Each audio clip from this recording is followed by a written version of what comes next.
Captain Spish. She knew I helped dogs and saved their lives. That's confidence and strength in the dog world. Teach me, oh wise one. Because nothing learns through punishment. It learns through reward. And a lot of times I'm dealing with dogs no one else will help. Oh my. Every dog should have these basic skills. Yeah, I mean, trust seems like the biggest step for any of this. You defeat the energy. You pop that bubble of anxiety. We know you're scared. Here's what you do about your fear. That's true power in the dog world.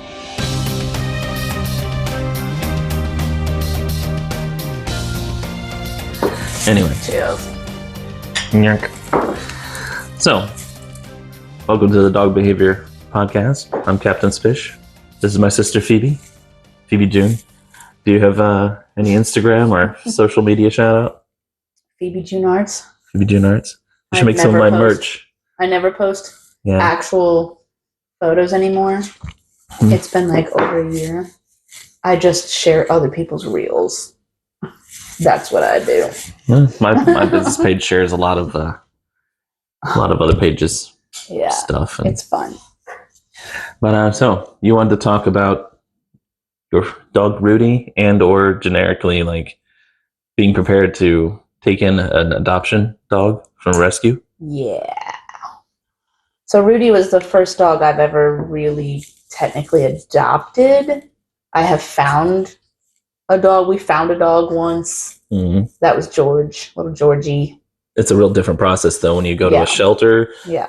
Even a shelter versus a private rescue. Yeah. And private rescues often they run through foster homes, not like a facility.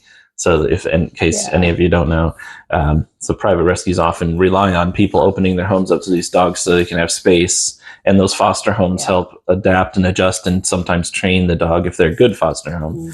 Mm-hmm. Learn about the dog, and then they help vet possible homes. Yeah.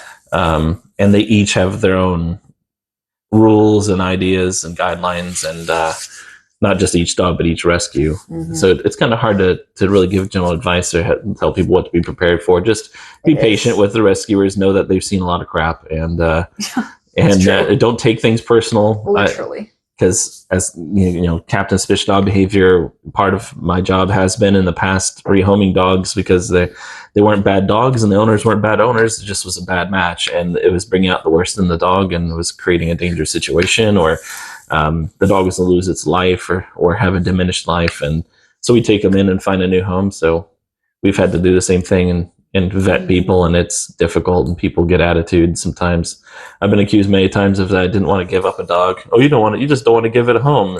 You just don't want to let go of it. You want to keep it. It's like, I love the dog, but hell no. I do not want to keep another dog. Yeah, it's not, I may see, just because you may not be the right home for a dog doesn't mean you're not a good dog home. And just because you may be maybe even one of the best dog homes possible on the planet doesn't mean you're the best dog home for every dog, because it has the match, the lifestyle, and so on. Yeah. Now, do you think that you get more dogs that are, since you're a behavioralist, do you think that you get more dogs, fostering dogs that are like more troublesome or more aggressive? Well, or it comes do you down get like to a words. wide range of fosters? Well, if I take a dog in, it's because it either has a bite history or no other rescue would take it. But I don't consider it, or I hope it's not, without further investigation, not a general threat to the public. Yeah. So I take the dog in to further evaluate it to see if it is truly adoptable to the right home. And because I'm taking in dogs one at a time, I don't really have to worry about, it has to be of like 10% of the population should be capable of handling this dog before I take it in. Like, I'm there specifically because this dog needs a specific person. Yeah. Not even just a type of person, just a person, the right person. So I always tell the people the absolute worst possible thing the dog has done in the past, worst possible thing it's more likely going to do in the future, and what it could do to them or their guests, their family, and blah, blah, blah, blah, blah. Tell them the restrictions I recommend. Once the dog, of course, is in your home, you can make those choices for yourself at your own risk.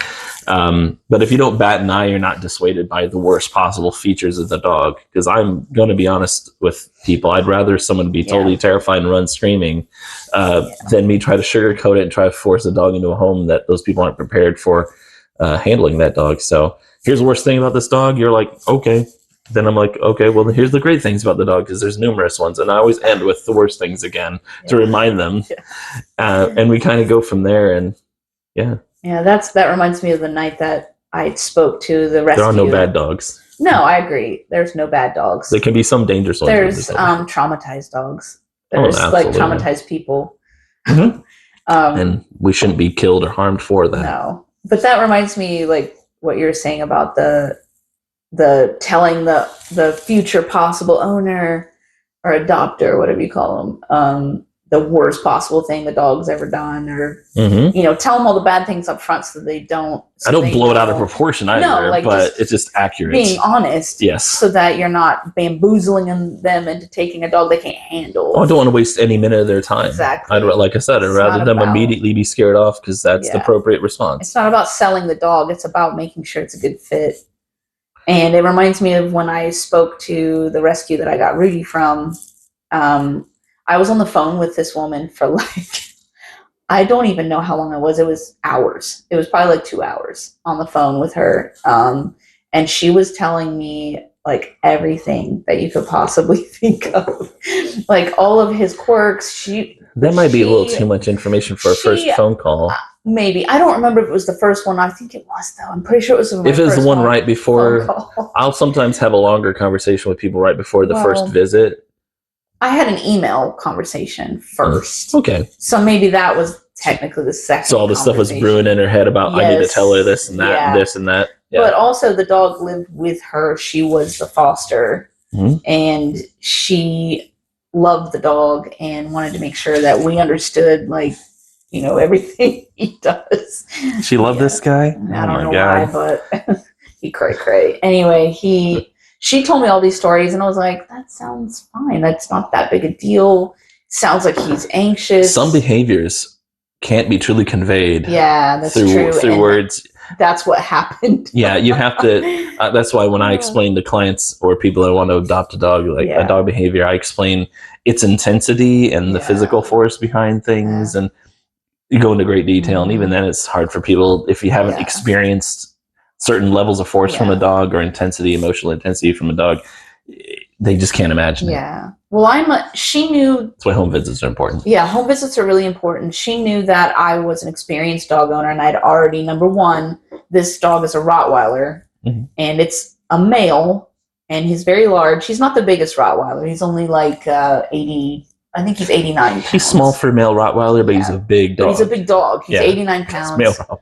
Our last Rottweiler, she knew that I had a Rottweiler before, so I was experienced with them as well, not just with dogs. They have a specific energy to them. Yeah, they do. And they have a lot of energy. They're like herding cattle type dogs. They're super smart most of the time. They were bred for herding and then cart pulling, or vice versa. Yes. A lot of people think they're for like guarding, but they're not. They're high-level working dogs. Yeah, they're working dogs. So they're very smart and very, a lot of energy. So anyways, she knew that I was experienced, so she wasn't comfortable enough to tell me all the things about him. But when we did our first home visit, we found out even more. And she took him outside, and I could see how anxious she was with him about. Do you think she was anxious about you perceiving him? Yes. I think she was worried we were going to not like him, and that she was also trying to judge us, like, figure us out and like look at how we react to him and how he reacts to us. Yeah, not like negative judge. No, not judge like in a bad way. But assess. That's a better way to put it. Anyway, so I just remember her, like, I think we didn't have baby gates. That's him. There's Rudy right there. I don't know. Is it a delivery guy? I don't think so. Whatever. Anyway. This is a dog podcast. Sorry, buddy. So I got to speak up too. But anyway. Anyways, hey. So you weren't sure what she was like. She was assessing you. You're saying. Mm-hmm. And I just remember her like being really nervous, and then she told me the story about how he, she was telling me it was cold out. It was January. We adopted him January 15th. Mm-hmm. like a year ago. It's almost 2 years now. Mm-hmm. And we had our gloves. I 11 put my gloves on to go outside with him for the first time. And they were going to look at our yard and check our fence. And she said, you might not want to put gloves on. He likes gloves. Mm-hmm. And then she proceeded to tell me this story. He doesn't know that people's hands are in there. Yes, that he chomped on her once, and maybe this might have happened multiple times with her, and like really chomped on her. And he has a bit of a bruised her, hand focus anyway. Yes, so that was an eye opener right there. He likes to shove my hand But around. I mean, at the end of the night, we saw him spinning. He's a spinner. Mm-hmm. Spins in circles. We got really nervous, Mm-hmm. but when we saw all the different things that he was doing right in front of us on the very first night. And when he spins, he accelerates. Yes, he goes faster and faster and faster. His energy rises. Yeah. Anyways. He like jumps and body checks you. We didn't have baby gates in the house yet, which we do right now. Ooh. I think there's a delivery person. Yeah, it could be kids coming home. I don't know what time it is. There's a school bus stop there. It appears he has an anxiety disorder. He does. Yeah. So she told me that he's also on, what is it, fluoxetine. Okay. I think that's, what is it? I'm not a vet. I don't pretend to know like these an drugs. Anti-anxiety medication. Yeah. So he's on that. So I figured. Does it help? I have never seen him off of it, so I don't know. We thought about weaning him off, but he's a spinner and he's so anxious, and we were just like, let's just leave him on. Should I put him away? I can put him in his kennel. Yeah, I mean, if it's disturbing you, these mics should keep most of his noise from being a real problem. But yeah, I'm gonna go put him away. Probably for his sake, so he won't be so anxious. Hey, go to your room. Rudy, go to your room. Let's go.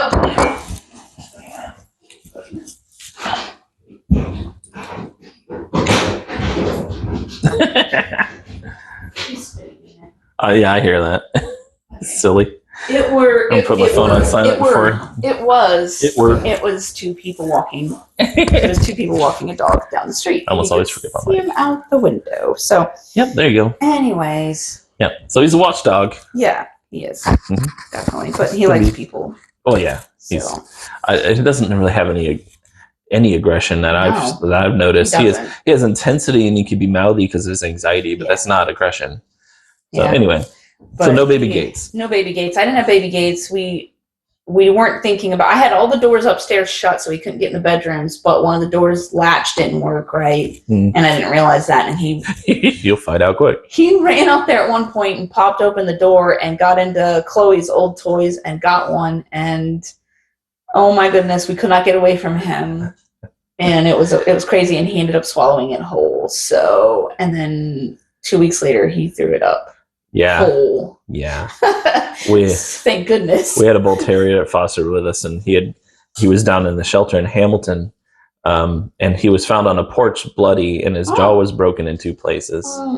And he was he was at the shelter, and he recovered, and his jaw wasn't had healed, and so the rescue needed somewhere for him to go. So I went and evaluated him, checked him out, and took him home. I won't go into detail about all that, but we had him for about a month and a half for the Buckeye Bull Terrier rescue. And he eventually puked up a mouse toy for a cat that was that long and that tall and that thick. It had to have been in there because we don't have toys like that in our house. So I don't know where he got it. I don't know if he snagged it at the shelter or if he grabbed it while he was running loose and it had been in there for 3 months. Oh my God. So yeah. Oh wow. Belly of the whale. Yeah, not kidding. So it was a good thing you threw it up though. Yeah, about the same. The same for Rudy. Yeah. That's terrifying. Yeah. Being a bull terrier owner, I've never, knock on anything, had an obstruction surgery I've had to pay for, but they can range from anywhere from $3,000 to $7,000, and there's no guarantee they survive it exactly. either. They have to cut them all the way open. Yeah. It's a very dangerous surgery. Pull 3 miles of intestines out, and they check every bit, and oh my God. Yeah, that's rough. I was so worried about him, but that's what he does frequently, though. He's a fixator. He grabs a hold of objects and won't relinquish them. Runs away. Yes, so we learned early on not to give him anything soft that he can destroy, and we put baby gates up and everything. And there was one time, like right after we adopted him, this was like the scariest time point in our adoption journey with him where he had gotten hold of something. I think it was another toy that he had accidentally gotten. And I was trying Dogs to like him, it's almost impossible to keep things completely away. And they had told us he loves playing keep away. That's really what he was doing, keep away. Yeah. So he had this toy and he was running and that's a herding dog. he was having such a good time running away from us. We were inside in the living room. And I was like, I got this bright idea that I'm going to go get another toy and do a bait and switch, like distraction, drop your toy, I'll give you this one. Well, when he went to take the one out of my hand, he leapt up and swallowed my hand whole. Basically chomped down so hard, I almost threw up. It hurt so bad. He did not break the skin, and I ran to Pressure's worse. It was like pressure's worse. I'd rather a German Shepherd bite me and cut me open with sharp teeth than a Rottweiler or certain bull type dogs with the pressure. Oh my God. And when I screamed, the look on his face, he was so shocked. He was like, "What? What did I do?" Anyway, I had no clue. He had no clue. Well, Rottweilers actually have the strongest bite of any breed of dog. They do. People think it's the pit bull. It's actually the Rottweiler. Nowhere near it. Pit bulls have an average bite strength. One of the dogs that rank only a few dogs below them is the Bull Terrier. Really? Oh, goodness. Bull Terrier actually are pound for pound stronger than any other dog in the world. Oof. Yeah, by weight. Yeah. Yeah, but that's why they can be scary too. But anyway, but just being honest with my adoption experience, it was not good for me. I was very upset. I struggled a lot. He was not bonding with me. He liked Jared better, and I know it was my fault. And I say that because I'm a very anxious person. I showed my energy to him, and he was basically reflecting it back to me, like he was mirroring it, and he didn't trust me because of it, because I didn't trust him. And I learned, it took me, I think... That's a discipline thing on your part. It takes And I didn't realize, you don't realize you're doing it sometimes. You just don't, you're just reacting. That's part of the discipline. You're reacting. So I was scared of him after that because it hurt. Yeah. And I was afraid it was going to happen again. I didn't think he was going to That's normal and it's acceptable of you as long as you work to get over, over it. Yep. I didn't think he was going to attack me like... tear me up. Jeez, but I did have moments where I thought he was going to, but he didn't. He wasn't. He's not aggressive. But no, he's very sweet. I didn't know him. Bottom line, I didn't know him. And he was a full-grown dog. I didn't raise him from a puppy. I had no idea how he was going to be when he ate. He growled at us when we fed him the first few times. Yeah. Because he didn't trust you? Yeah, he didn't trust me. Yeah. And growling is not a prelude to a bite as long as you listen to it. It's a warning. You listen to your dogs. They have a right to say what they don't like and what makes them uncomfortable. In fact, we want them to. We want them to growl. We want them to bark. I actually would rather them snap at me. Because tell me. If I'm doing something that makes you uncomfortable, tell me. Because I can't trust you if you're not telling me, and you can't trust me if I'm not listening. Yeah. And if you say that's a boundary... other than it's going to kill you, whatever you're doing, fine. Like, I'll just stand up and be like, well, you have to pay attention to what you represent to your dog. Yeah. I want to represent respect, listening, and calmness and stability and honesty about my feelings. If what you're doing is making me scared, fine, I'm scared. But there's always a but. I may be scared, but as a human, I don't need to go into fight, flight, fawn, or freeze. I can override that for the sake of the conversation and stand my ground, calm myself best I can, and let everyone cool down, and then proceed with my conversation with you. And so that takes discipline. It takes acknowledging that that's what you're doing, acknowledging your feelings to yourself, and having a plan of what to do about it, and know it's not going to be perfect. And that's okay. It's a lesson hard learned. So when you rehab dogs, that's what you didn't just adopt a dog. You entered into a rehab. Yes. He was definitely neglected and by isolated. Where we came from before rescue. Yes, it was rescue. He was coddled. The rescue. He was coddled for sure. They didn't know how to. They didn't have experience with Rottweilers, by the way. They did have experience with herding dogs. They had Australian Shepherds. And training. They knew about training.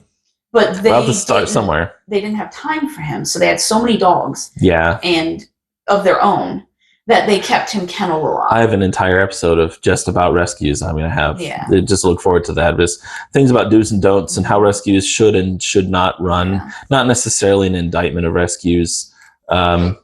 more like a gentle hand to warn them, hey, these are unhealthy practices that lead to having people like yourselves get experiences that aren't great. And they could have been sued. Yeah, from what you could have sued them for what you did, for what he did to you. It didn't break the skin. that doesn't matter. It's emotional trauma. He could have lost his home here. And then what happens, that going back and forth, dogs with behavioral issues, that's one reason why I try so hard to scare off possible adopters, because the next home a dog that comes to me gets needs to be at best I can do. It's absolute last. The emotional damage that happens to dogs that already have emotional damage from gaining a home and losing a home and gaining a home and losing a home. It every time they come back, their chances of adapting and fitting into a new home reduce. Yeah. But anyway. Yeah. Well, I mean, going back to what you were saying about being respectful and not doing fight, flight, or freeze, I had to learn that I had to respect him and what he needed, that he was another being with feelings and thoughts and needs. Yep. And he wasn't a toy. He's not something that I need to beat into submission. Yeah, or he's not a robot that you push certain buttons. Yeah, I'm not going to make him do what I want. Like, he's not. Yeah, you can't have that I'm the boss, I'm the leader attitude. Yeah. So I had to be purposeful with how I treated him. And think ahead of time. So before I even entered a room with him, I had to think, how am I going to act if he does this? Or how am I going to act if I'm anxious right now? I'm not going in the room yet. I'm going to wait and calm myself down and then so you're respecting yourself too then. Yes, because we don't want a bad situation for either one of us. But as far as the rescue goes, I think the rescue is a great rescue. It's a special rescue that rescues dogs that are have disabilities, actually. And we need specialty rescues. Yes, it's really a very niche rescue. And like blind dogs and dogs that are crippled and dogs that have diabetes and and heart problems. And the reason they got him was because he was dumped by the breeder in Kentucky down at a shelter. It was a kill shelter, I believe. Probably Kentucky. I can't remember, but it was in Kentucky and it was a shelter, and he was only 10 weeks old when they dumped him. And they found out he had a really bad heart murmur. It was really bad. Yeah. So they called around and nobody would take him. No rescues would take him. And they found this Columbus. It costs too much. Columbus, Ohio rescue that was willing to come get him. And they put him with a lady who, his very first foster was a lady who specialized in very tiny breeds, and she had toy dogs in her house, and she was older. Oh man, I don't know how old. Because he was a puppy that they thought he could go there. I don't know. I think they were desperate. Yeah. So she had him, and her son, who was an adult, I believe, like in his 30s or 40s. I'm not even sure. I'm making this up right now. Her son. I'm not making this up. This part. Because I can't remember exactly, but all I know is this lady's son ended up adopting him and kept him outdoors in a concrete run. And I think he started circling then, and he really didn't get socialized. And from a puppy until an adult, you'd think, oh, good, he's a puppy. They rescued him. No, they gave him to an owner that didn't do anything with him, didn't train him at all. He had no training. And no socialization. He didn't know how to act with other dogs. Yeah, so then when he couldn't handle him anymore, and I think he played rough with him too. So they ended up giving him back to the rescue and being like, look, we don't want him now. So the rescue just didn't know this about this? Or I have no idea how the adoption occurred. Yeah. It sounded to me like it went straight from this lady who fostered him to her son, and they just let it happen without really, checking him out. As a rescue, you have to be very purposeful. Yeah. Like, you have to know where that dog is going and know it's a good place for it to start its rehabilitation before you bring it in. Otherwise, you should let the dog pass. There's worse things than death. And in my opinion, Rudy's mentality is a prison. It is. And honestly, if a client, if I came and helped this dog and the client wanted me to take him, I wouldn't consider him adoptable. Why is it's that? Great that you have him. Because of his anxiety? The level of anxiety, the unpredictability. I mean, I would have to find a place like what he was lucky enough to find with you, and the probabilities are really low. It is. And I just, I would pressure the people that had them to keep them, to work with them and do what I asked them to do. I really wish they could have. And it's the bleeding heart problem of a lot of rescues, where they take in dogs that they shouldn't be responsible for. They're not equipped to deal with. Breeds and problems they don't know how to deal with, don't have anyone that can foster it, can help deal with it. And that's why I try to work for free for rescues, to help work with fosters, especially foster homes, to give them more ideas and equipment so they can be more capable of handling dogs. So they're not just being put in, like, part of my message to rescues, for instance, is when a dog comes to you, it's not rescued yet. You may be called rescue, but the dog's not rescued yet. It is in a stay of execution. It is in a purgatory. It's in limbo.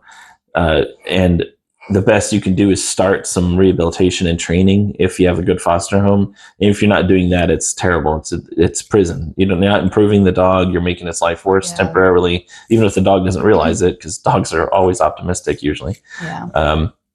But you're causing a lot of damage, and then you're making it harder to find that dog a home, and then it's harder to find that dog a home, and then a ton of other dogs could have been rescued in that amount of time and gotten homes and gotten in and out.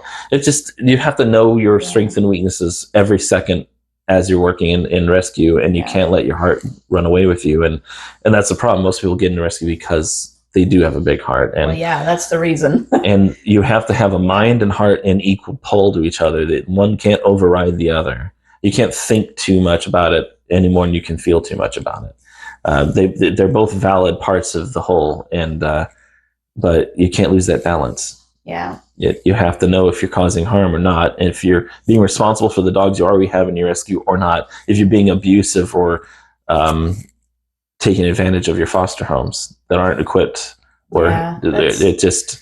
And we're talking about a special dog here. This is not the average rescue dog. This is not. That's what I was telling you. He's a rehab case. He's a behavioral case. He's a behavioral case. He's not the kind of. I didn't expect it to be this bad, because you expect some rough edges with adoption. I expected some, but I didn't expect him to growl at me when he got on the couch, or if I touched him a certain way when he was sleeping, or and I didn't expect, like, when he woke up in the morning and came out of his kennel and he stretched, and after he was done stretching and walked by my leg, he would, like, snap at me because I was too close to him. Like, he was like that when I first got him. This was the first. Sounds like someone handled him really rough. He was. Someone probably was fed up with his exuberance, was forceful, pushy, hitting him with things. I genuinely think his first. That's trauma. That's trauma response. Was like that, and I don't know for sure. I didn't hear that, but that's how I feel about him. I'm not quick to say that. I know a lot of people are. Oh, it sounds like he was abused. But the indications are deep trauma at a young age with him. He definitely had a lot of separation trauma. So he was with his first owner after he went to the foster lady and her son. I'm talking about her son. He had him for a year. He was a full-grown dog. Unneutered, by the way. He did not neuter him. Which I'm fine with. They did it on purpose because of his heart. So they told him not to get neutered until he was 3. So he was there. Give him a chance to strengthen his heart, hopefully, So he was there until he was like maybe 1.5, so maybe a 1.5 years with him. And then the guy got sick of him, wanted to dump him, so the rescue came back and took him back, put him with our fosters. An earmark of an excellent rescue. It is a great rescue. To always take your dog back. Rescue at all. No.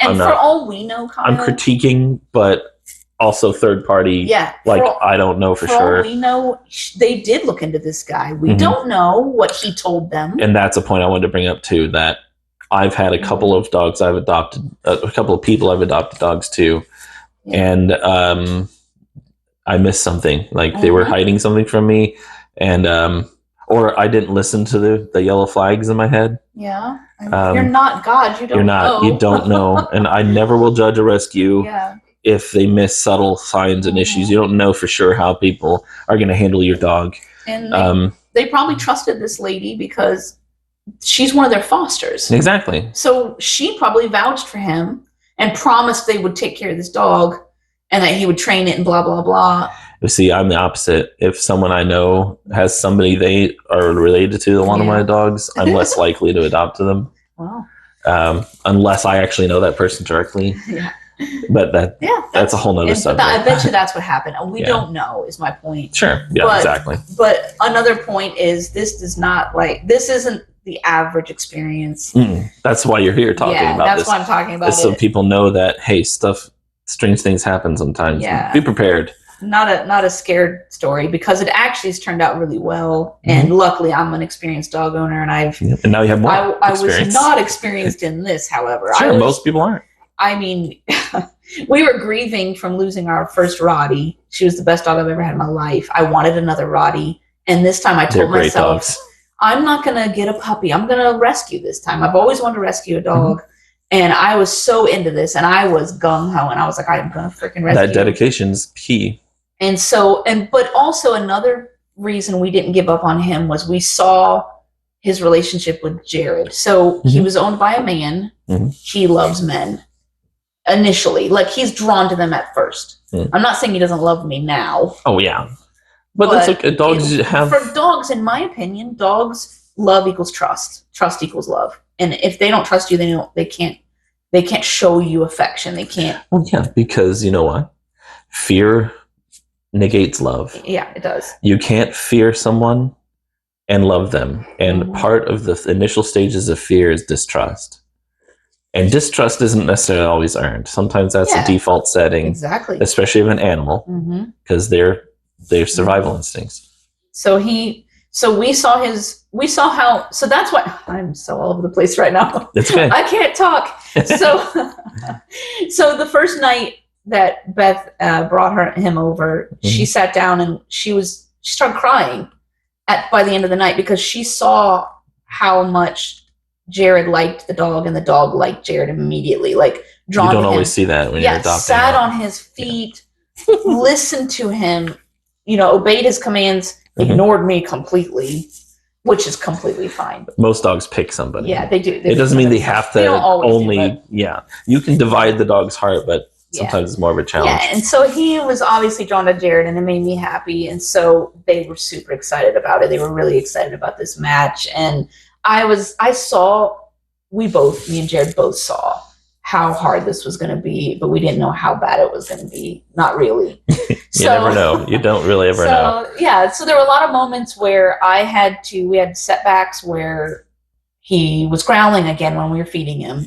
So what I do is I didn't pressure him, like get up in his space, but I stood nearby and I made him sit. You got to wear him down. Yes. But you don't touch him. You don't push them too far. And you don't show fear, though. Like, no jumping backwards unless you were getting bit. But that's different. So, like, let's say, like, for instance, every morning when I fed him, I would make him sit. I would hold the bowl in my hand. I would put the bowl on the counter. I would not feed him directly on the floor. Like, just no pouring of food into the bowl and letting him go. Yeah. I would hold the bowl. That kind of action increases energy too. Yeah. It's all the fear of are they going to eat it before I get to it, kind of a thing. Yeah. So I put the bowl on the counter. I would make his food, because I give him wet food mixed with dry, and then I would go stand over there, and we made a ritual out of it. And dogs love rituals. Yes, and that was what I was definitely going to talk about. Has helped me more than anything is being predictable and consistent, and having tradition and rituals and just patterns, because they thrive on that. Yeah, everyday things you do, like feeding your dog, getting him in and out of the house, there are opportunities for conversation. Yeah. Right? Opportunities for a predictable pattern, and you take advantage of those moments that otherwise could be lost, that you have to do anyways. You have to feed them, you have to get them in and out of the doors and out of the kennels, and might as well have something to say about it, right? Predictability breeds trust, in my opinion. And that's how I gained his trust over the last 2 years. So I started small with just feeding time. Jared made me feed him every time, because he never did that with Jared. He only did it with me. So I would feed him. And so I would make him sit. I would hold the bowl, make him sit. You confronted the behavior. Yes. You don't have to confront the dog. That's right. You get it before it gets bad. Yeah, that's key too sometimes. So, yeah. Yeah, so he would sit. I would make him make eye contact with me for a long time. Like, I'm talking 1001, 1002, 1003, 1004, 1005. Okay, put the bowl down, say okay, and step back. Yeah, offering it and then giving him space. And I even do the hand wave. The Vanna Whites, yes. Here you go. There, the exactly. Vanna White. Well, yeah, because you're eat it. So what scientifically is happening is that scientists have proven that eye contact with dogs releases a tremendous amount of oxytocin, and they had some tests, and when they had someone give eye contact to their dog for like about a second or 2 seconds, it increased the oxytocin in the dog and the animal, the dog and the person. And the humans and animal too. Yeah, the dog and the person increased by like 80%, and then if you give eye contact for more than 3 seconds, it goes up to 110%. And if you don't know, that is the bonding drug. That's the part, the chemical you release in your brain that gives you warm fuzzy feelings and makes you feel connected and feel love. So having them give you eye contact for the reward of a meal it's literally like you giving an injection of love to your dog. So as long as you don't feel like you're giving, because what you have in your eyes is important too. If you're giving fear to the dog and looking at him like you're scared, then that can breed fear. So be aware, be honest with yourself how you're feeling and what you're conveying to the dog, and see if it's making how that dog, no matter how you're feeling, how they feel is going to be different too, and see if that's making them feel uncomfortable. So eye contact is great as long as you're paying attention and just not taking for granted, and pay attention to what it's getting across to the dog and what the dog's getting across to you still. But yeah, that's what that does. And then you give them the food, and you literally give a wide space and a body language example of it's yours. I'm relinquishing all control over it now. Yep. And over time, he has not growled, and it used to be where I couldn't walk behind him. I would like without being nervous. I could, but without. I didn't know if he was nervous. You were nervous, or both. Both. I think I fed it. So it may start in the dog, but feed him nearby the bathroom where I get ready in the morning before work. So I would put the food down and walk behind him to go to the bathroom. And every single time I'm like, is he going to turn around? Is he going to jump on me? Is he going to think I'm going to steal his food and growl? It's a bottleneck. So it is a bottleneck. That can make a dog feel insecure. So I'm always very careful. Give him a big wide berth, and I make sure he knows I'm going. Okay, Rudy, I'm going to go to the. Yeah, but it's not in a sheepish. Oh no! No, it's not like that. It's teasing. Just like, okay, I'm going to go to the bathroom. Just be like nonchalant about it. It's being aware and being intentional. Yeah. But not conveying "oh crap." No, yeah, oh crap, exactly. Oh crap. Yeah, I call it healthy avoidance. Yeah. So that's what Kobun does when a dog challenges him, wants to fight him. Kobun doesn't go, oh crap, and over avoid. He just goes, no, I'm not here to do that. Yeah. Nope, not here to do that. Yeah. True. I'm not reciprocating this. So that was one thing that's how we started our training with him. I have not been very consistent with actual sit, stay, come, heel training. But to me, that's less important. The foundation is trust, respect, and predictability of the relationship between you and your dog.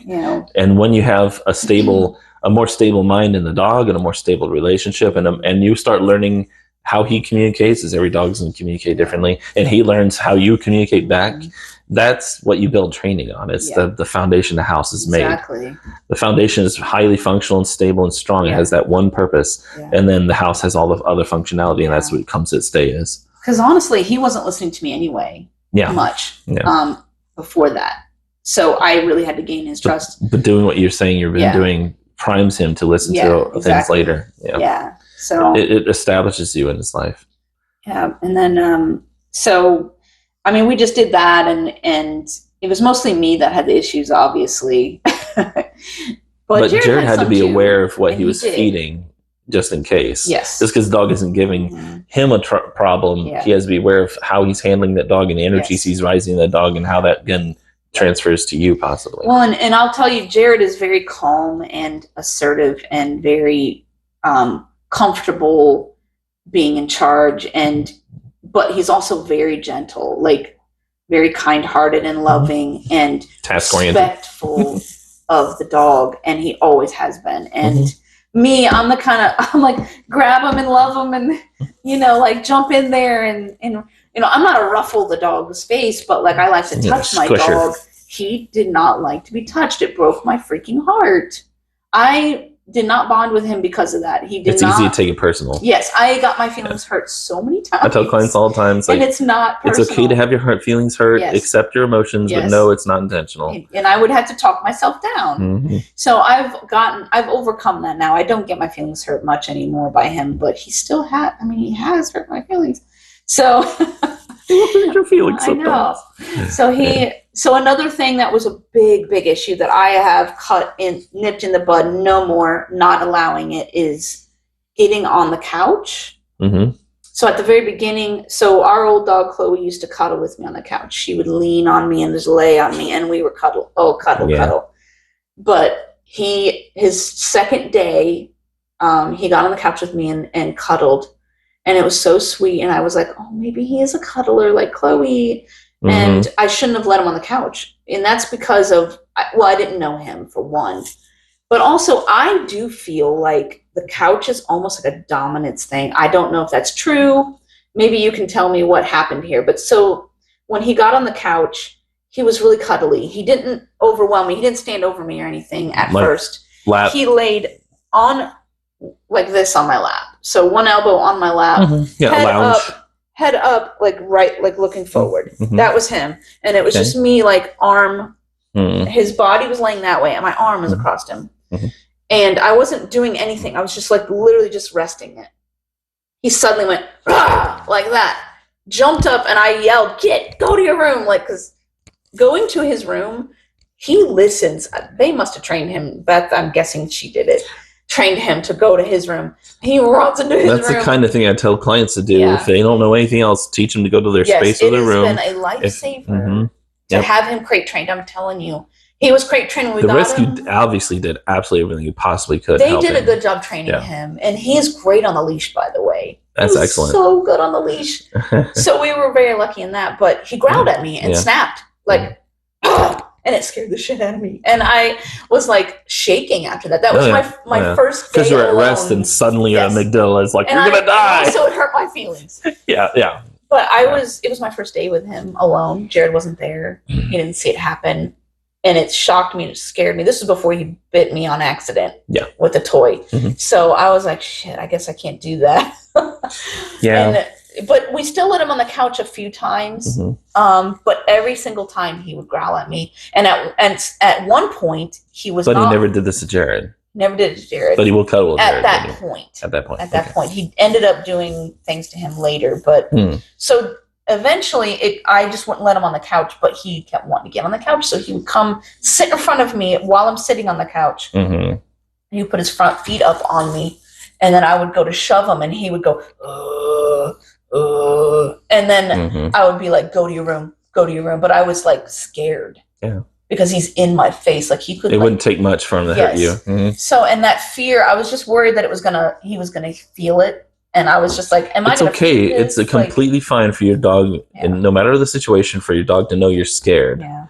What the dog only needs to see is that you're not going to let it enter your mind to fight him, to beat him up, or to run from him, but you let it inspire you to tell him, do this. Well, I did. I was like, get off. When you make me scared, I ask you to do this. This is what you do. Yeah. And exactly. Yeah. You stand your ground. Yeah. You're not fainting. You're not fawning. I didn't freak out or scream or anything. I was just like, go to your room. Like as soon as he growled, I was like, no, go to your room right now. So I don't know for sure what happened with him there. But there's a few theories and a few things that happened. So dominance in the dog world is a majority is a myth. They're not looking for ways to get control or power. Sometimes a dog, when they're insecure, thinks they have to take on power, but they do it begrudgingly with anxiety and frustration. They don't want to do it. They know it paints a big target on them, and but if they think no one else is doing a critical job, someone has to, so they do. And they do it poorly because they're not prepared. They're doing it with anger and frustration or fear or all the above. And they know they're just not equipped. Mm-hmm. So I tell clients, it's kind of like if you come in, you see a crime being committed on the street and the police are standing around eating donuts, watching it happen. You come into the house and you take a crayon, you cut a piece of cardboard out and you make a little badge and you write police on it very poorly. and you go running out there telling everyone you're the police and they need to listen to you and they need to quit, and you're not equipped, you don't know what's actually happening, you don't know the situation. The authorities are standing around, you're worried about them attacking you too, because technically it's their job and they should attack you for taking their job, but someone has to do it. So you're out there and you're causing more fight and problems than need to be, and sometimes the dog know they're causing more problems than they're solving, but they don't know what else to do and they get stuck. So it that's when dominance sometimes appears, but it's actually insecurity and weakness. I have no idea why. A true quote dominant dog would be like Coboon, where he may go in and police some things, but he only does it when absolutely necessary. He does it with calmness and assertion. He may be anxious, but it's not like a fear anxiety.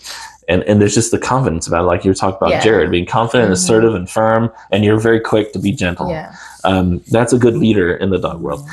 But so for him being up on there, it may be a control issue because of anxiety. He wants to control something. He wants to be up high and be secure, but he doesn't want anyone in his space while he's resting. I think maybe he wanted my couch. Yeah, and that's why he was on you like this, because he was trying to kind of elbow you out, and it's easy to misinterpret that as because it's the same exact body language, and because you're behind here, you can't see his eyes, you can't see his expression, I couldn't you read can't see him. muscle. And he's one of the. I'm telling you, Kyle, he's one of the hardest dogs I've ever known. There's not much on him to read. He's dark. He's got no tail. Exactly. And his ears don't move like very often. They're very subtle. Yeah, all that muscle there. And even his eyes are so subtle. Like, I know him now. You have to read more of the muscle tension energy on him. The energy. It's all about how I feel about it. It's nothing you can even tell. Not my see what he's doing. This is what. Yeah. It's not my feelings. It's something I can't You're explain. reading micro body language. Yes. It's hair tension. And I didn't know him then. Yeah. So I was in. If you rewind, I. 2020. A ton of hindsight. Yeah. I have a lot of experience with body language with dogs. I worked at a dog kennel for 4 years and a vet. We bred dogs. We grew up with dogs. Yep. Lots and lots of dogs. We've had dogs with weird behavior issues. Yes. And I know body language of dogs. Like, I can look at a strange dog and be like, that dog you grew feels up in the same this family way. I did. I feel it. It's like just natural to me. Yep. But this dog I was out of, like a fish out of water. I had no idea what I was doing with him. I couldn't read him at all. And I kept saying that to Jared. I was like, I'm so confused. I don't know what motivates him. He has abnormal behavior. Yeah, it's so it weird. makes it even harder. It's unusual. It was something I'd never experienced before.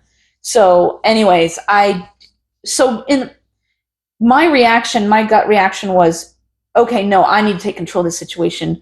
Since you told me you wanted something that I didn't want you to have, my couch or my lap or whatever you wanted. Yeah, it's not yours.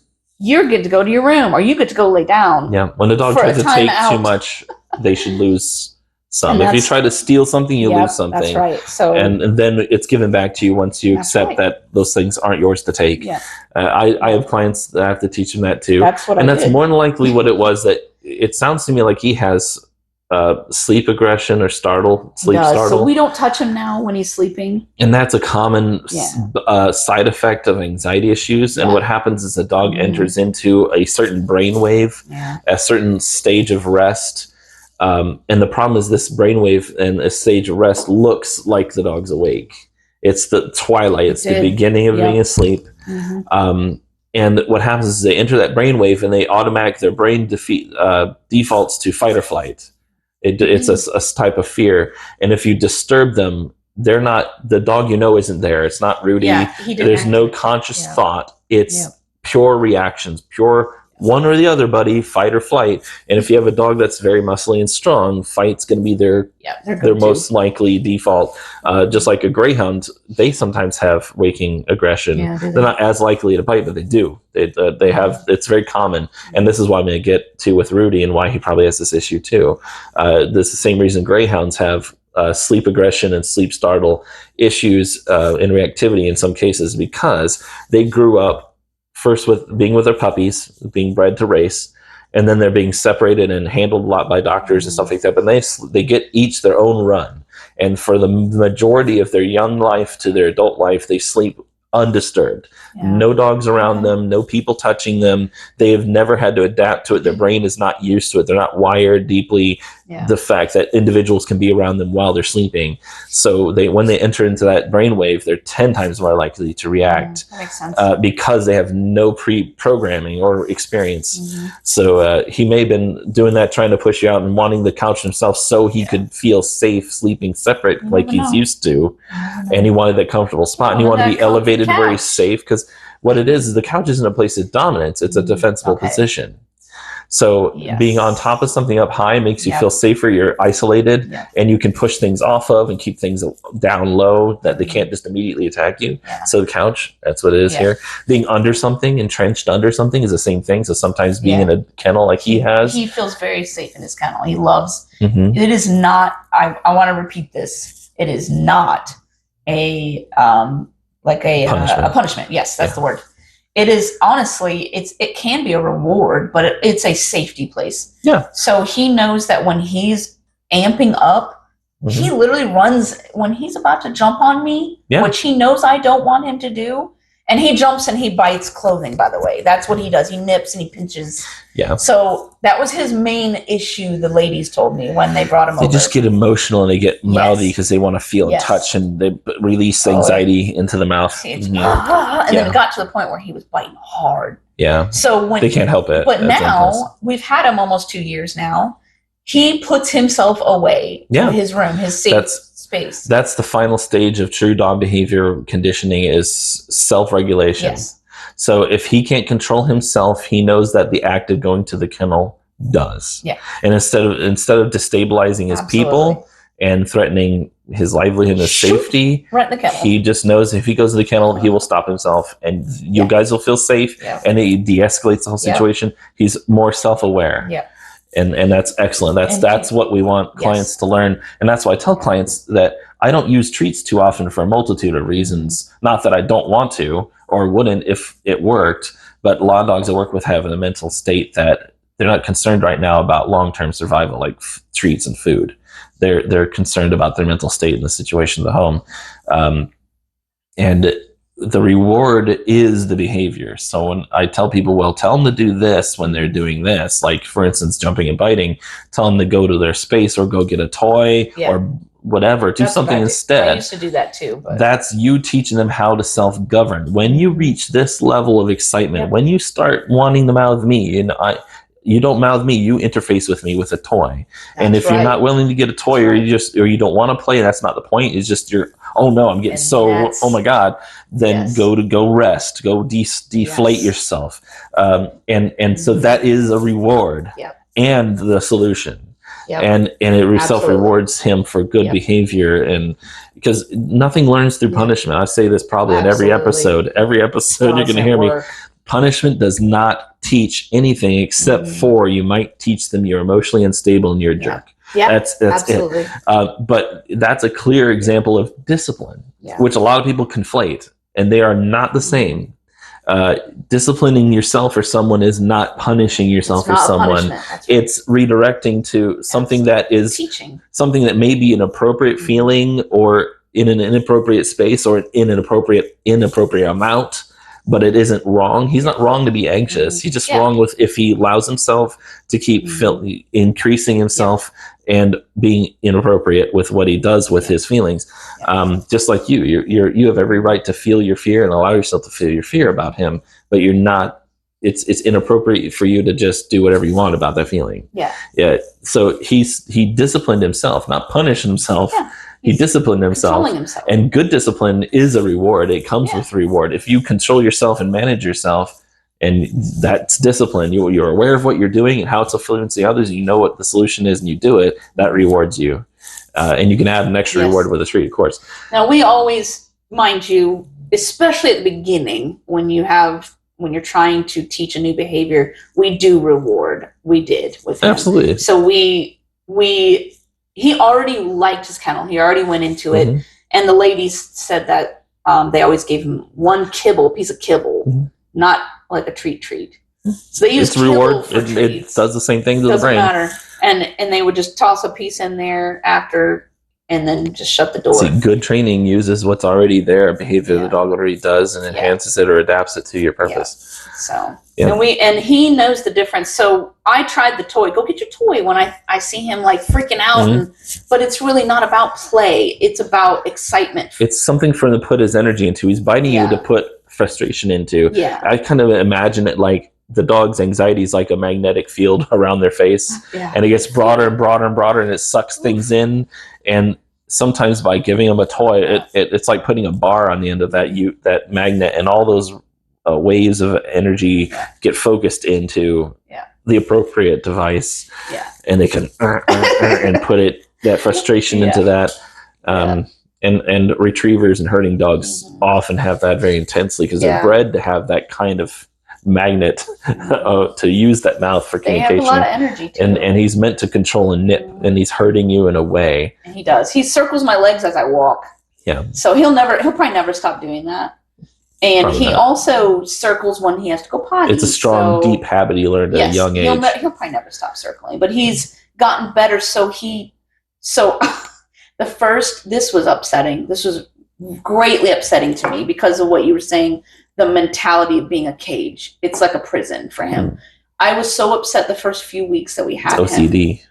I think it was about 3 weeks of this, where whenever he was out of his kennel, he circled hours until he collapsed on his bed. Yeah. So I brought in Chloe's old bed, the big round one from Costco. It's amazing. Anyways, he loves it. And it's circular, so it's perfect for his circling. He circles the bed.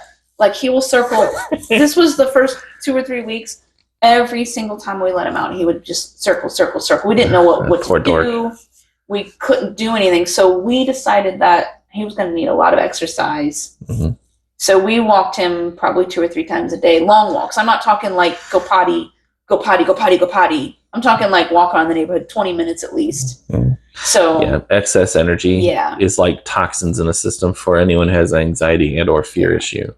It's just fuel. It's just sitting there. It needs to be burned up, and it'll burn up into inappropriate spaces, or you can have them divvy it out into tasks, simple tasks. And a walk is kind of, for a dog, your entire relationship in their world and the way they function wrapped up into a simple act of how he controls his energy and focuses on you and gets to smell and see the world. And it's a bonding experience too. The enemy of fear is knowledge, and the acquisition of knowledge is being curious. So if you want to help a dog with fear, you help them be curious again, because they quit being curious as they're just so afraid. So they close down, they shut down. And they just assume. They assume that things might be a threat. And they just go right for fight or flight. And we can teach them it's okay to be afraid. Don't waste your energy and time telling yourself or a dog or anyone not to be afraid. Show them what to do about the fear, and the best thing to do is be curious. That trash can scares you? Let's go see. I'll go first. Yes. That's literally what I do with him. Okay. And anxiety often leads into fear, not always, but at the situations. Let him sniff it. And when they get real comfortable with it, then make it do the worst thing it could do. Open this lid, knock it around a little bit. Make noise. But whatever they're afraid of should not approach them, because then their instincts maybe confirm that it's an attack. Have them approach it. Yeah, take them up to it. Yeah, that's what we always did. Whatever their target is, whether it's a dog, a person, a trash can. Hero used to be terrified of concrete. Statues on porches, poles are sticking out of the ground like vent poles or clean out, like white clean out tubes of PVC at Delco. He's like, whoo! And I have to go have him go, it's a pole. It's a pole. Chloe, she was scared of bicycles that went by us and skateboards. Still gets weird about those things because they float and hover. Yeah, they're fast too. Yeah, but he's mostly getting over that too. Yeah, anyway. Finally at 9 years old. See how though we're not just being confused by the dog's behavior. We may start there, that's sometimes the beginning of knowledge is confusion. But we're aware of these things about our dogs, and we help them through it, and we accept them in the meantime for what they do, because it's not hurting anyone. And that's why I tell clients, don't waste your energy and be frustrated and anxious about your dog being who they are. Let them be who they are. Love them for it. Laugh at it if you can. If you don't laugh, you'll cry sometimes. And know that you will work towards helping them through that, and you can't help them work through it until you understand it, and you can't understand it until you try. It's just step by step. You have to shave away these behaviors. And the more you accept them for who they are, when you reach a point where they're just going to be who they are, Yeah. you're better at practicing that, and you're better accepting them. And a lot of times behavior issues are solved through the acceptance of the dog and their behavior, and that your anxiety and feelings that you assign to it go down, and then the behavior reaches a whole nother level of healing and solution. Yeah. And that's something that people don't realize, that's the final breakthrough, is the mutual connection of you and that dog, and them accepting you for your flaws and who you are, and vice versa. And when you really accept the dog, when you tell them you're mine, and this is not just your heart, but your mind, but your heart, but your mind, it's okay, and we're going to deal with this bravely together because you belong here, and that's it. That makes a breakthrough in of itself. I've seen dogs change overnight from people accepting their dog. Well, I actually want to get to that because it took me a long time. It took because of how broken my heart was from losing Hero. And that's what happened. It took me 5 years to finally love Coboon like I knew I could, but it's called a broken heart for a reason. It doesn't work the way it should. It doesn't feel when you know it should, and it does when you know you shouldn't. I know it's stupid. Hearts are stupid. I hate it.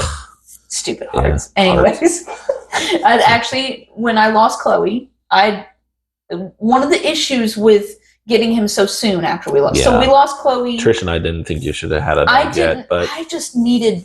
I needed. We don't know you. I needed something in my life. It was selfish, but I needed it, so I did it. It's okay to be selfish. You knew the consequences, and you dealt. So we need things. So we lost Chloe in October of 2021. We adopted him in January of 2022. So we waited a few months. So there's no rules about this stuff. No, there's you could get it. You could run out that very next day, and if it was right for you, it's right for you. At first, I did not want another dog for a long time. Yeah, and I was very brokenhearted. She was the best dog I've ever had. She's great. I miss her. And just the love of my life kind of dog. My soul dog. The heart dog. My heart dog. I want to have an episode about that too. My soulmate dog. Yeah. Anyways, I was deeply, deeply grieving for her. I still am. So we're not going to cry about this, okay? So I still can't look at her toys. I can't look. I have not set up her shadow box. I haven't done anything because I can't do it. I did that with George too. But anyways, my point is this. We got him at one. I just broke down. I was like, I need something. I'm too depressed. I can't handle this. I need another animal. We had lost our cats. We had no animals. And I've never lived without an animal in the house. Never. So I was like depressed. It was horrible. I hated it. And anyways, where was I going with this? Okay, so why did you get him so soon? Okay, so we got him, and Jared bonded immediately with him. He loved the dog immediately. I did not. I struggled for 3 weeks. He was crazy, wild, energy, spinning, wouldn't calm down. Had to keep him in his kennel a lot to get him to calm down, or outside or walking. And it was just arduous. It felt stiff, and I kept... It's like a monkey on your back. You're constantly having to get him out and handle him. Yeah. So we reached the 3-week-ish mark, maybe a month, honestly, with him. It took him longer than most dogs, where he finally... I remember the day he decided to not spin, and he immediately laid on the bed for the first time. And I was like, overjoyed because he's laying on his freaking bed. I was like, oh my god, Jared, look, he's laying on his bed. Things you take for granted with normal dogs. You don't realize how crazy. Yeah, well, with a dog with normal psychology, it takes 3 days for them to de-stress from whatever situation they came from and or start to adapt to you. And about 3 weeks for them to really start learning routine and to settle in and learn you a little bit more. And 3 months for them to really belong, like feel they belong and really become more like your dog. And that's a normal dog. And I tell people with dogs with abnormal behavior issues and anxiety and conditions, like he has a syndrome, they can take 4 times that long in all those different stages. Some rescues send dogs to me from a shelter, and they're like, well, how long will it take for you to like evaluate them and start working with them? And it's like, it'll take probably at least 7 days for them to detox before I even start doing anything other than taking them out to go potty, feeding them, I don't really give them much affection during that time. Yeah, I let them be who they are, and I don't interfere with them much. Yeah. If they want affection or then I give it to them. But mostly it's me just, this is me. This is what we do. The ropes, right? Yeah, just very simple and predictable. That's what we did too. It's a scientific endeavor, and with science, you eliminate as many variables as possible. You don't add any more energy or anything else to the mix that you don't need, that you can't predict or understand what it might cause. Yeah. You just let them become a blank slate and show who they really are, and that kind of surprises some of them. But like, I'm sorry, that's just I have to work on their timeline. I can't force anything. Yeah. So. Yeah. So I know what you're talking about. So how long was that again? So that was like 3 weeks. 3 to 4 weeks. I think it took over a month for him to finally stop and calm down. And he was still being weird. And I had multiple setbacks. So I would start to love him. Or I think I do like you. I think he's okay. I think we're going to be okay. And then he'd growl at me, or he'd bite at me, or he bit my hand that one time, or it just we always had some incident, me and him, to where it kept me from bonding and that's trusting. the funny thing. And when you get when you start getting comfortable, you become a little less intentional. Yes. And with a dog, once again, like you thought you were adopting a dog, and what you actually were doing is rehabbing a dog. Rehabbing a dog. So when you are in the process of rehabilitating a dog, you have to be intentional about every moment you're with that dog. I got lax. I got relaxed, and I started thinking that's okay. You immediately recognize it. Yes. So we had setbacks, and I would start all over again. And that's okay. And it is okay. It's good. Actually, repetition. Yeah. How do things learn? How do you make things better? Through practice. You have practice going through that process. Yeah. It's okay. I fought. So initially I was all emotions, all into it, like, oh, I'm going to change him. He's going to be the best dog. And I wasn't accepting him for who he was. And the reason I brought Chloe up earlier was because I was trying to say that I kept comparing him to her. And even though I told myself I wouldn't do that, even though I said, don't do it. He's going to be his own dog. He's going to be a completely different, personality. It's okay to have goals and teach them the same things your other dog knew. It was all, I wish it was Chloe. I wish she was Chloe. I wish that Chloe would never do that. Chloe. And then I looked up at Chloe's gigantic picture above my fireplace one night, and I said, Chloe, tell him what to do. Like she's a ghost or something. Come in and talk to this stupid dog. This is what we call brain hacks, though. Yes, it is. It's a brain hack. I knew. So like, you reach out for help, and real. You take the weight off your shoulders. I knew it wasn't like Chloe, but it was like asking for help and being like, okay, I just need to like channel me some Chloe here. Yeah. Anyways, my point is I kept comparing him. You can bring part of your old dog into the reality now, if nothing else, in yourself. Yeah. What made the best parts of Chloe? Why don't we start emulating that for this dog? Yes, we don't need him to be Chloe. It's better for us to be. Yeah. Well, maybe that's what I did. So let's fast forward. It was like, let's say 4 weeks, a month into rescuing him. He's finally starting to trust us. He really likes Jared. He's finally laying in his bed. That's an advantage too, at least, Dad. I didn't have any, mind you, he could not have toys, like the normal toys, squeakers, soft things, anything that you can move in his mouth, anything pliable. Even like Kongs. He would tear it apart. Yeah. He had a Kong, but he didn't like it. And he had, the ladies brought us a bunch of I think they're called Benabones. They're awesome. Yeah, I like them better than the best. I like them better than Alabones. The dogs like them better too. The dogs love them. That's funny. They're cheaper. They don't break apart in harder pieces. They don't chip teeth as easily. They taste better. The dogs like they love Benabones. Anyway, great tool. They're his favorite. So he had piles of them, all kinds, and he had a giant, huge elk antler or something. It's this big around. Was it a moose antler? Could be. You can look at it later. But anyways, so that's all I had for him. So we didn't have toys. We weren't playing. It was almost just like living your boring everyday life, walking, doing what you're told, eating, going potty. That's it. That's all we did. Routine. It kind of felt like that. And I felt a prisoner. That was a month in. Yeah. Then fast forward, all of a sudden we hit a 6-month mark, and I didn't realize it had been 6 months.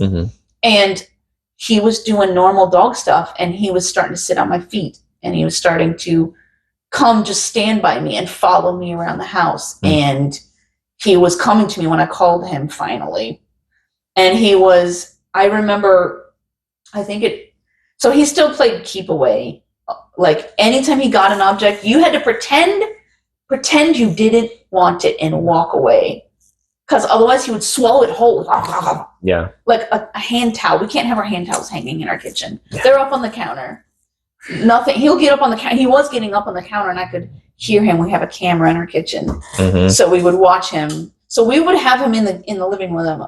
We had him with us at all times because otherwise he would get into stuff. But I remember 6 months in, he stopped doing that. He stopped getting into things. When he had something I wanted, I would pretend I didn't want it, turn away and be like, come on, and call him, but walk away from him and to go get a treat, mind you.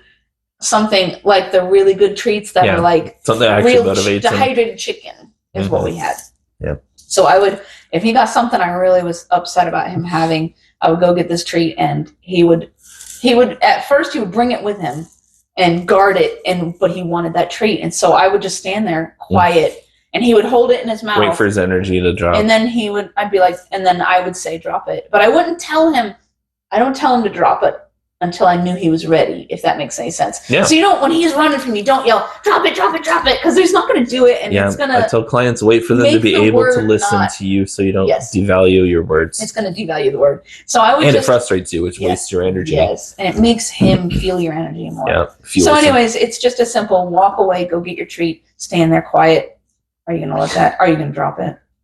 Drop it. Yep. And then he goes, drops it on the floor. Come here. Make him walk away from it. Yeah. Come here. So you go husband goes and gets it. Sit. Have wait. A partner helps with that. Sit. Make eye contact. Wait. Mm-hmm. Okay. I feed him like a horse because he doesn't do that anymore. But he used to bite your fingers. He was horrible. There's so much manic energy. They can't even pay attention. Yeah. That's 6 months in, we finally got him to release an item without. You're his first real home. Think about it. Apparently. Yeah. So, but that was like a turning point 6 months in. And then you were basically training a 10-week-old puppy. Yeah. That's already gigantic. A full-size dog. And that's crazy. And if you've ever raised a puppy, just imagine that it's terrifying. Yeah. Like, because you know how a puppy acts. And I don't know if you've ever raised a puppy, but, and I don't know if you think this when you do, but when I've raised puppies, I think, we need to deal with this now because there's no way I want to deal with this when you're 60 pounds. And I was dealing with Holy crap. When he was 89 The biting and the jumping and the nipping and the stealing things. It was scary. It's scary enough sometimes, even with a little, 4-month-old puppy. Basically little dinosaurs, little needle mouths. Yeah. I know. So so when you don't have that luxury of, I need to deal with this before you get bigger, it's just, holy crap. You're like a 2-month-old, 3-month-old puppy, but you're 2 years old and you're powerful. Yeah. Big, powerful dog. That's hard to read. Yeah. So you definitely had a lot of hurdles to get over. But if you take it seriously, you take it day by day, you learn from your lessons. You learn about your own emotional discipline. That's what I call it. When you are aware of your emotions, you accept your emotions, and you make a choice in spite of them. Yep. That's emotional discipline. You'll bond with the dog in a way, and usually stronger than you've ever bonded with a dog before. Well, we'll see. That remains to be seen with this one. 2 years. Yeah. You may not get that experience with them, and he's never going to be Chloe. But I did realize something.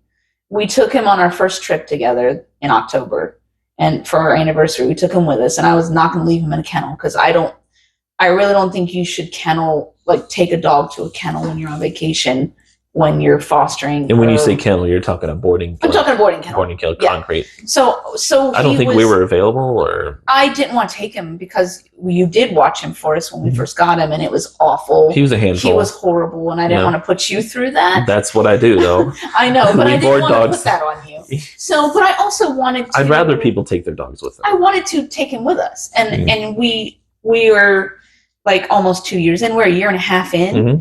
And I'm still not completely bonded with him. I've had my moments where he's been, a good dog and he's listening to me and we're fine. But we went on this trip. Some dogs with his kind of behavioral issues just. I know. They just You love them, but it's not the kind just of... not the kind of dog I would want. It's Jared's dog, not your dog. That's it's Jared's dog. Anyway, so we go on this trip, and I was adamant that Jared, we were going on this trip. I planned the whole trip. I was like, we're going on a trip. We're going to do it. It's going to be just a weekend to Hocking Hills. I know it's dog friendly there now. It's a magic place. I Googled so many everything dog friendly. That's what Trish does. Like all day. That's what she does. All day long. Itinerary. Bringfido.com. I didn't even know about that, actually. Yeah, it'll help you a lot. But so I rented an Airbnb, and I did the filter pets okay. And then I called, I messaged, I was like, I have a giant Rottweiler, is that okay? He will be kenneled. We will never leave him alone. So we took him, it's great, Hocking Hills is great for dogs, by the way, it was amazing. As long as it's not cold out. Yeah. Because you can't be inside with them. But so we stayed in a Airbnb cabin on a little pond. Nice. Crying. And silly. He went with us. We won't be much longer. He does great in the car. Chloe used to puke in the car. So that made me feel better about him. So anyways, by the end of this trip, we took him hiking all over the place. Some of the hiking trails are not dog friendly there, though, by the way. You have to research We're aware. So we went hiking with him, and then we took him to a couple breweries and a winery. You have to think that every time we take a trip, Trish and I, in 10 years, our dogs come with. Dogs. So we know. Yeah. So that's cool. The winery, the breweries, they let him in. We even had a craft brewery that let him inside.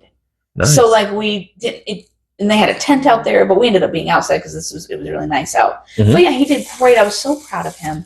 He loved being good on leash helps. He did so great on the leash. He loved hiking. He loves water. Probably really liked the attention. He loved people. Everybody came up to him. These teenage girls were like, "Oh my God." That's a good element for him. And it was good experience. It's good for you because you got to see the good parts of who he is. Yes, he showed me who he was, and he's not Chloe, but in that respect, he's better than Chloe. Chloe did great with people too, but she was suspicious at times. She was kind of an anxious dog and puked in the car and couldn't stand car rides, and we'd have to drug her, and it was a nightmare to take her anywhere. At least with him, I can bond with him, and he can go with us.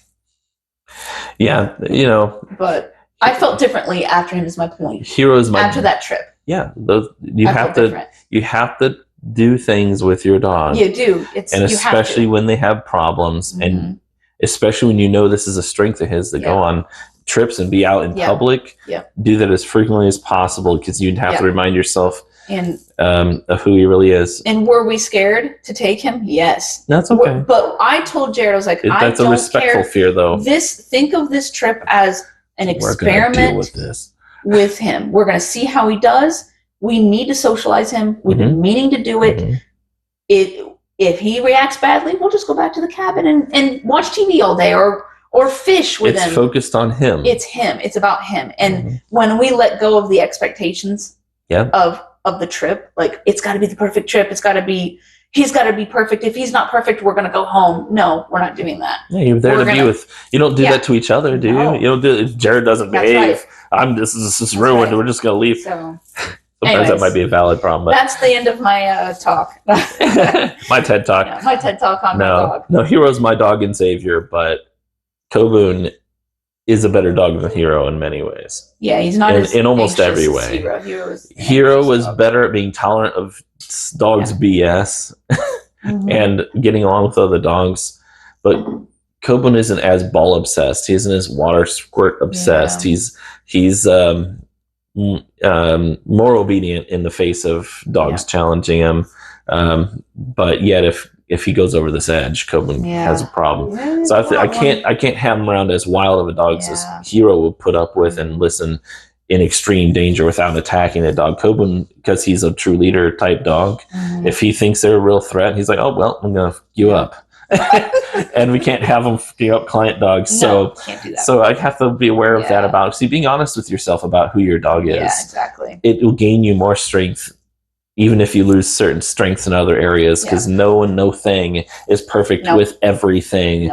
And everything has its strengths and weaknesses, and accepting and knowing and being aware of those things will help you love them more for who they are and be stronger as a couple, you might say. And Yeah, he loves. Hero didn't like strangers much. He tolated them. Yeah, he loved children after a lot of work, and that's gonna be a whole nother episode. Yeah. But Coben loves everybody all the time. It's very good. Yeah. So you have to learn how to forgive yourself when you make mistakes, and forgive your dog when they freak you out and hurt your feelings, and learn from it. Like, that was a judgment error on my part, or I missed your cues, or you didn't give me enough cues, dog. So or your cue scared the shit out of me. It's being grown up and responsible to accept responsibility, and to admit wrongs, and whether they're yours or your dog's or someone else's, and don't because that's a strength. Because you then you don't do it again, or if you do, it's going to be not as bad, or you're going to mess up every once in a while. And I'm a professional at this. I've been doing this for 15 years as a business, and I still have some error judgment call issues that are, minor failures, but they're very rare, and they're usually very small. And a lot of times the clients don't notice, but I know. But you learn that was my fault. And you're a human being. Exactly. But you can't let it keep you from trying. And I tell clients all the time, like, you don't need to be perfect.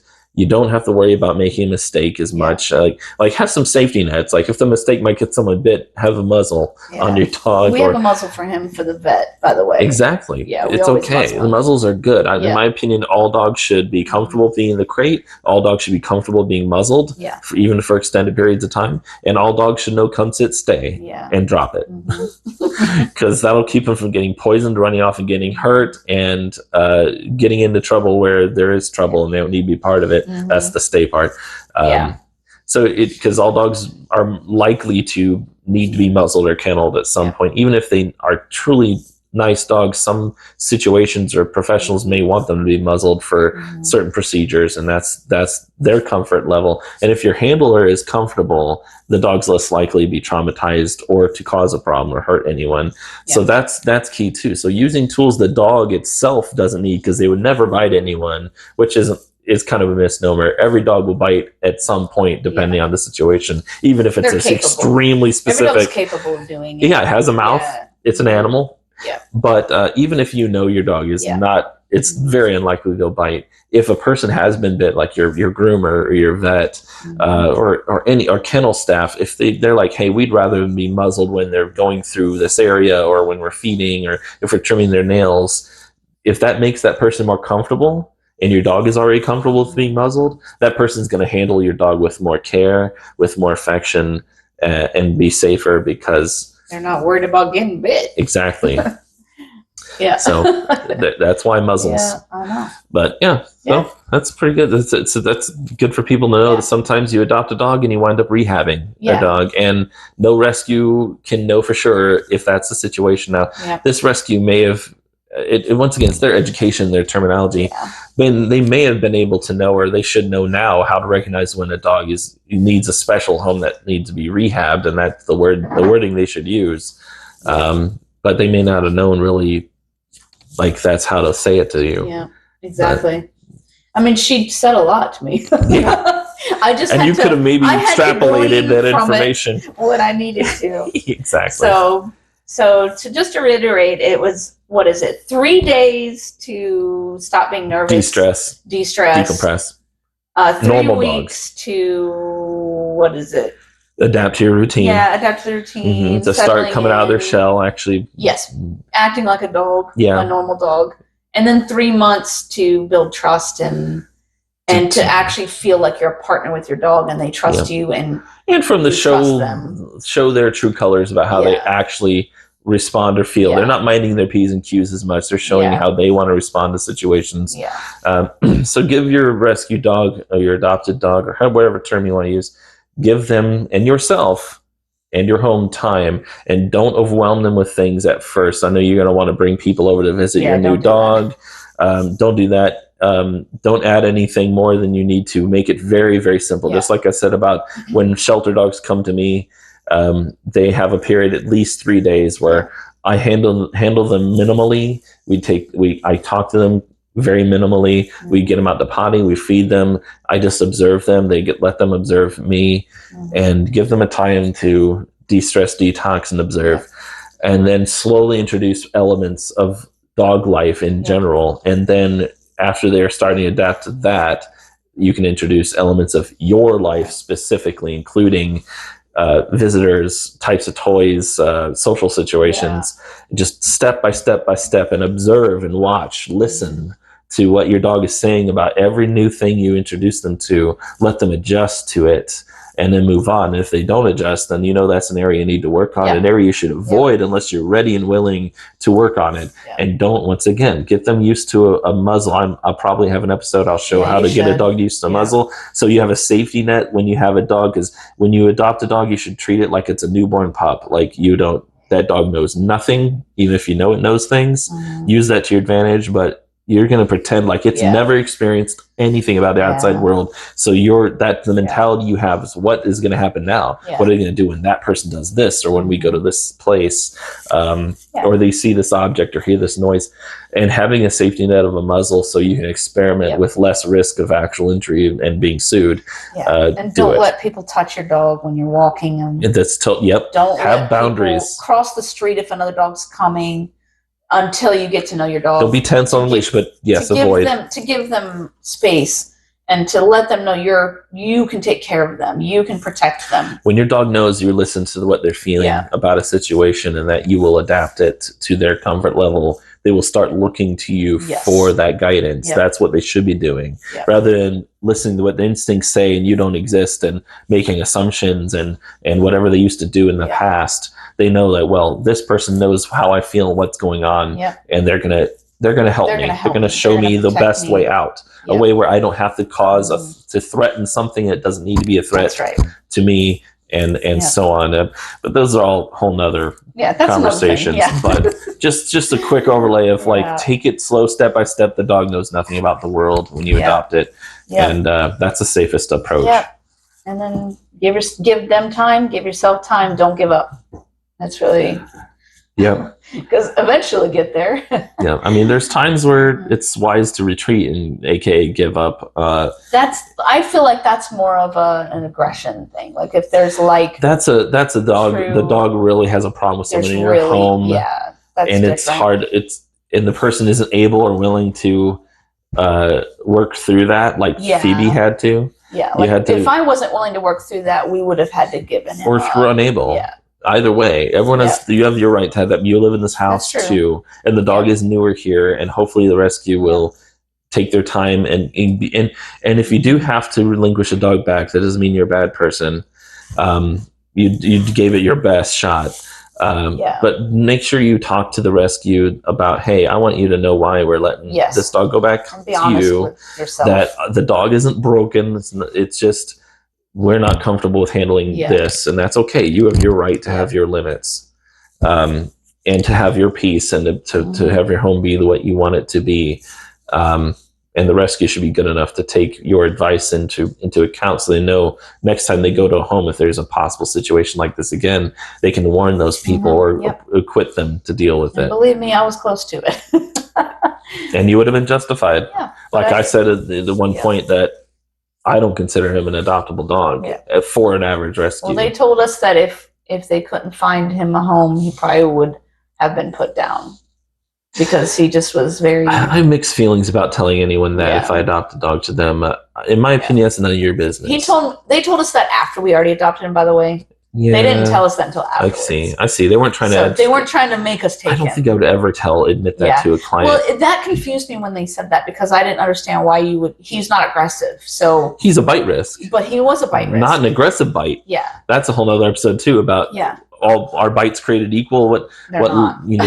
Because I got bit and he was not being aggressive. A bite's not at all a bite. There's all kinds of different motivations and intentions and the outcome. That's what comprises a bite, and how to evaluate them. The law sees a bite's a bite's a bite. There's no reason a dog should ever bite for any reason, anytime, period.